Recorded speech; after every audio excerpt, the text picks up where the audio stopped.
Hello po. Magandang umaga. Sunday ngayon.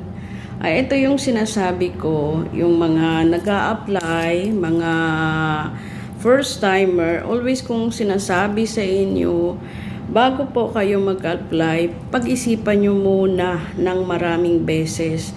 Kasi marami talaga, lalo na mga first timer, na pagdating nila rito, parang iba sa kanila, talagang iba talaga sa kanila. Kasi dito sa ibang bansa, lalo na Arab country, iba yung kultura nila, iba yung tradisyon nila, iba yung pag-iisip nila. Alam nyo yun? Maraming hindi parehas dyan sa Pilipinas. Pag tayo ay pumasok ng katulong o mangangatulong tayo sa isang pamilya,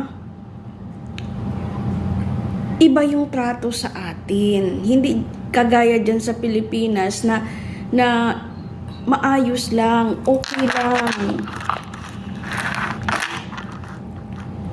Ano siya, what do you call, nadidistract ako. Iba lalo na yung ano nila, yung trato nila sa iyo. Bihira ka lang makakita na pag nandito ka sa ibang bansa, so tratratuhan ka talaga nila ng pamilya. Bihira, swertihan lang. Yun ang always kong sinasabi. Marami kasing yung nagpo-post, nagha-hiring daw sila, nagpo-post sa mga page nila, hiring sila, gusto nilang kung sinong may gustong mag-apply, ganyan-ganyan, chuchu-chuchu, marami mga promises na ginagawa, marami yung mga sinasabing libre. Huwag kayong masilaw sa mga ganun.